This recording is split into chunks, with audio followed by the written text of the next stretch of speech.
Hello everyone, welcome back to our channel. This is Anjali Pratap, and you are here to embrace the iExamB learning experience where you can prepare 50% faster. In this session, if you are basically preparing for your NPS Phase 1 examination, so this session is going to be quite an important one for all of you.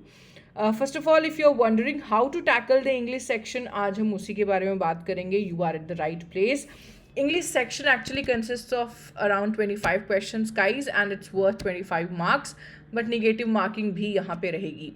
We will take you ahead towards the next part of this video. But first of all, if you have not subscribed to the channel, guys, if you are new to the channel, go ahead and do the things so that you can get all such informative videos at your fingertips. Okay.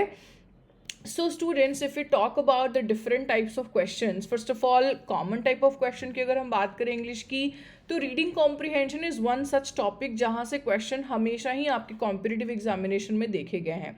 So whether you are a beginner और you have already started your preparation, this one topic generally maybe confuses or puzzles a lot of aspirants. So we are going to decode in this session कि आज कैसे हम अपने इस section को थोड़ा और भी ज़्यादा स्ट्रेंथन कर सकें.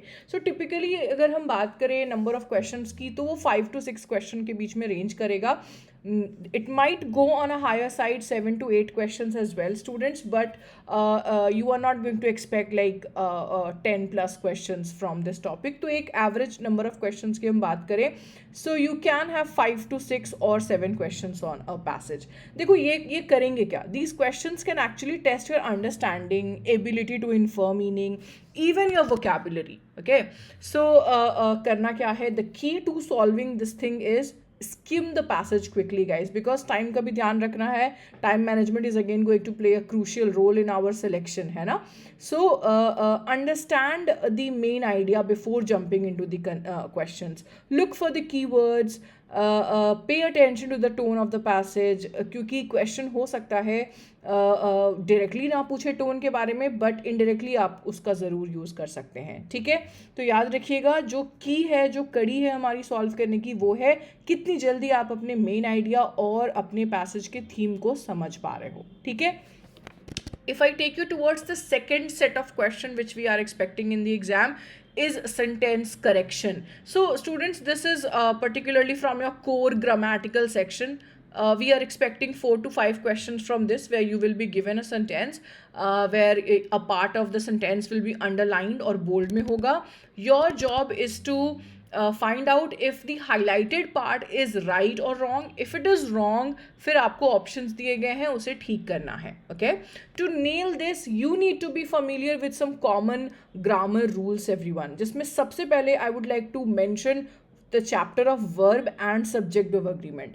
और verb, subject of agreement and tenses, if I take all these 3 topics together, आपका जो core concept रहेगा वो काफ़ी हद तक सेम रहेगा.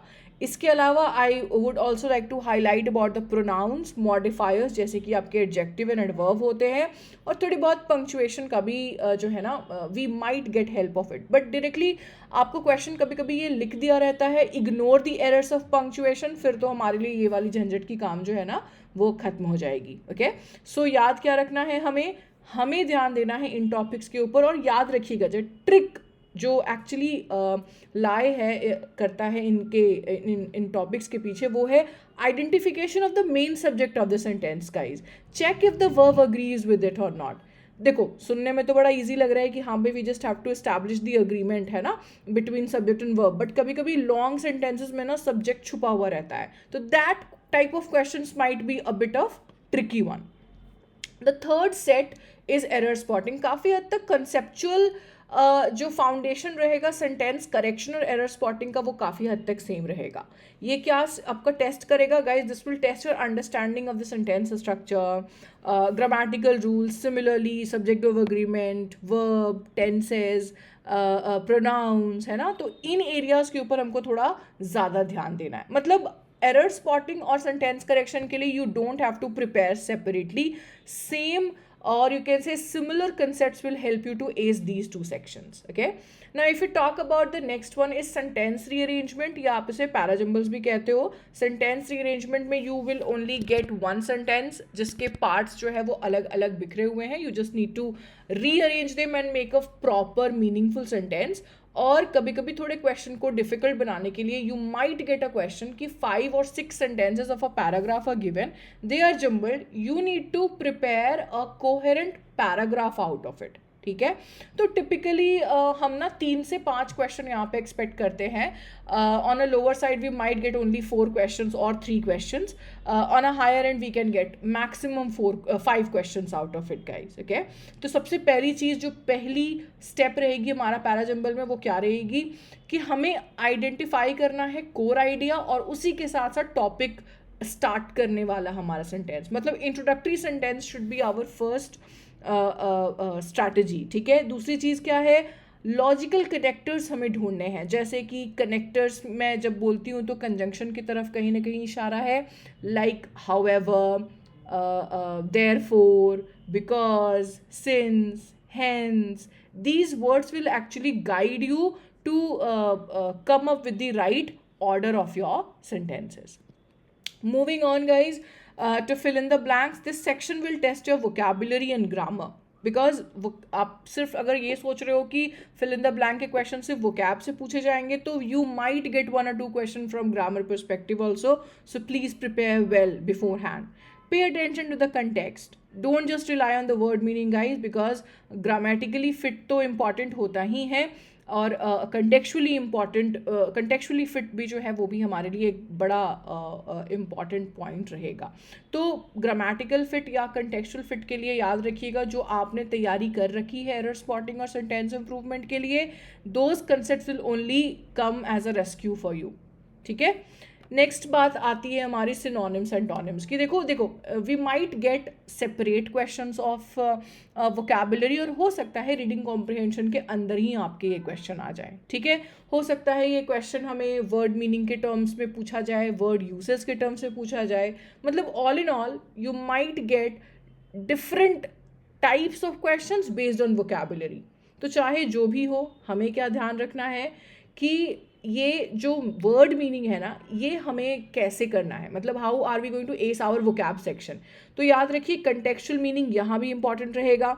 एग्जाम रिलेटेड वोकैबुलरी देखा जाए तो just keep up yourself updated with the frequently used words in the newspaper editorials. या अगर प्रीवियस ईयर पेपर के क्वेश्चंस अगर आपने देखे हैं तो वहाँ के जो हाई फ्रीक्वेंसी वर्ड्स हैं उनको आप थोड़ा ध्यान में रखो. फ्लैश कार्ड्स यूज़ करो. डिफरेंट वोकैबुलरी ऐप्स अवेलेबल हैं आपके प्ले स्टोर पे, आप उनका इस्तेमाल कर सकते हो to ace your section of vocabulary.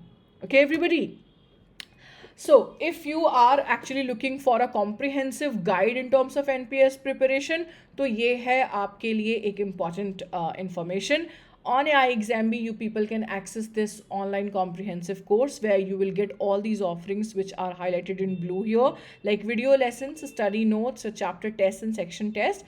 Apart from that, आपको phase 1 और phase 2 दोनों के लिए ही mock tests भी मिलेंगे. Okay, and along with that doubt classes will also be there. ज़्यादा जानकारी के लिए आप हमारी वेबसाइट भी रेफर कर सकते हो. ठीक है everyone, so I hope actually this entire video का जो कंसेप्ट था वो ये था कि आपको एक इन डेप्थ ब्रेकडाउन मिले इंग्लिश सेक्शन का कि कैसा हमारा फेज 1 का एग्जामिनेशन आएगा, whether it's reading comprehension, whether it's parajumble और vocab based question. Each question type requires a unique approach students. So the key to success is consistent practice and familiarizing yourself with the types of question. आज के लिए इतना ही रखते हैं students. Please make sure if you like the video, do not forget to like, comment and subscribe. And feel free to ask any questions. अगर आपको लग रहा है कुछ question रह गए हैं, you want me to answer that, comment section में नीचे ज़रूर उसे पूछिए. Good luck with your preparation and I'll see you all in the next video. Thank you everyone.